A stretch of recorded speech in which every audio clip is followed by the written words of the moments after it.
Have you ever noticed how trees know exactly when to let go of their leaves? Yet we, as humans, hold on to our internal winters so tightly. Welcome to this explainer. Today, we're mapping the invisible architecture of the soul. We're going to explore how our bodies aren't as physical vessels, but breathing, sensing landscapes that actually hold our deepest, quietest truths.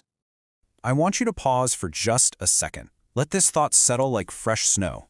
What if your body is speaking a language your mind has completely forgotten how to hear? We spend so much of our days living strictly in the intellect, right? Rationalizing, planning, constantly protecting ourselves. But beneath all that daily noise, there's an older, much quieter voice just waiting for you to listen. Let's start with Section 1, the body's silent whisper, learning the language of the unspoken. Our physical vessel is a living ecosystem. Think about how soil drinks in the rain long before a single flower actually blooms.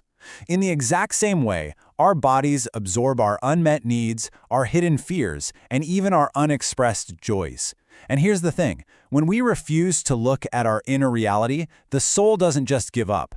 It takes those deepest, unacknowledged truths and paints its distress directly onto the canvas of our muscles, organs, and nervous systems. From a young age, we're basically taught to fight pain, to numb it out, to push it away as fast as humanly possible. But what if pain isn't the enemy we think it is? What if instead it's a devoted messenger from your soul? It's really just your own energy, gently knocking on the door of your awareness, asking for a little radical, unconditional kindness and attention. Moving into Section 2, when the eyes refuse, the storm of unseen truths. Let's look at a powerful real-world example. Picture a woman living in what seemed like an endless summer of outward success. She was a top salesperson, constantly pushing hard to beat her own records. But then, right in the middle of a massive gala celebrating her achievements, an agonizing, blinding, burning pain struck her left eye. It was a sudden winter. Within days, she was hospitalized with a rare bacteria literally eating her cornea. It was a deep freeze. But there, facing the terrifying threat of a transplant and going blind, a spring thaw began. She had this incredibly vivid, transformative dream of standing in front of 1,000 people, teaching them about love. Lying there in that dark hospital room with her eyes bandaged, a teaching echoed in her mind. Often, issues with our eyes represent something we absolutely refuse to look at in our own lives. So she asked herself the hardest question: what is it that I refuse to see? And the answer became crystal clear. She had been blinding herself to her true, soulful purpose, trading it for hollow corporate success.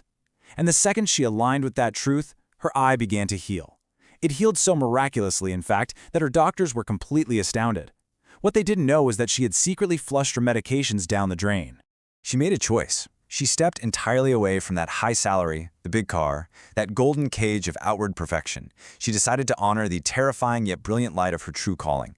And the beautiful takeaway here is that as her soul surrendered, her physical body healed right in tandem with it. When we finally align our external lives with our internal truth, our physical ecosystem naturally restores its own harmony. This brings us to Section 3, the mirror of our shadows, reflecting the inner landscape. Just as our bodies act like a mirror for our ignored desires, the people around us mirror our unhealed shadows. A teacher once shared a beautifully vulnerable story about this. For her entire life, she judged her sister for being bitter and critical. That stubborn judgment created a freezing winter, a thick wall of ice between the two of them. But one day, instead of judging the other, she decided to reflect on the self. She looked inward and asked, what part of this bitterness actually lives inside of me?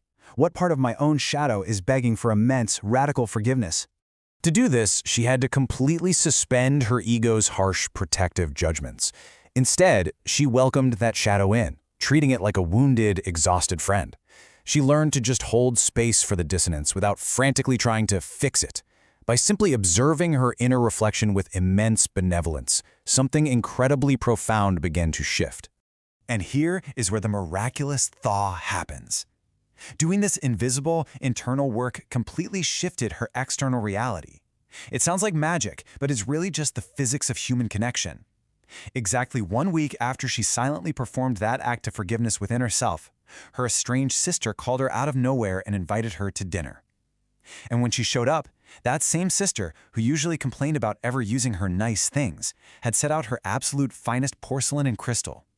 That wall of ice had melted into a nourishing, beautiful spring. Now, her sister hadn't magically transformed into a totally different human being, but she had softened just enough to say this: "I've never agreed with your teachings, but I admire you for daring to do what you wanted." That is huge. It shows us that when we take the time to heal the mirror within, the world reflects that exact same grace right back to us. The environment changed purely because the internal weather of the observer changed. Finally, let's explore Section 4, the Compass of Joy, navigating by the heart's quiet north. How do I feel? It sounds almost too simple, doesn't it? But this beautifully simple question is the fertile soil where all genuine daily transformation actually blooms from. Think about it. We are so conditioned to ask, what's practical, or what's everyone else going to think? We're almost never taught to just drop down into our bodies, get quiet, and ask the ecosystem of our soul how it is actually experiencing this present moment. So the next time you're faced with a choice or a new path, try this. Step 1. Just pause that racing logical mind. Step 2. Ask your heart, how do I truly feel in this exact moment? Step 3. Measure that resonance on your inner wow scale. Does this idea create a massive expansive wow in your chest, or does it cause a contraction? And step 4. If it brings you that full resonant joy, act on it. Act on it completely free from the heavy weight of hesitation. Don't let your mind's worries build clouds over your inner sun. You can use these gentle inquiries every single day to become the mindful gardener of your own life. Ask yourself, what is this feeling trying to whisper to me? What is this inner block actually preventing me from doing? What is it that my heart truly desires? Am I planting the right seeds for the harvest I want? Life is just a constant cycle of sowing and reaping. If you're experiencing a harvest you don't like, whether that's physical discomfort, exhaustion, or conflict, you have to bravely look at the seeds you planted. Use these questions to gently uproot the weeds of the ego and plant the vibrant seeds of the soul. Let's take a deep breath together. Feel the solid weight of your feet resting on the floor. I want to leave you with this final lingering thought. If your body, in all its infinite wisdom and silent devotion, were to whisper to you right now, in the quietest voice, what is it asking you to see? Remember, your inner landscape is vast, it is wild, and it is incredibly beautiful. Trust the weather within you.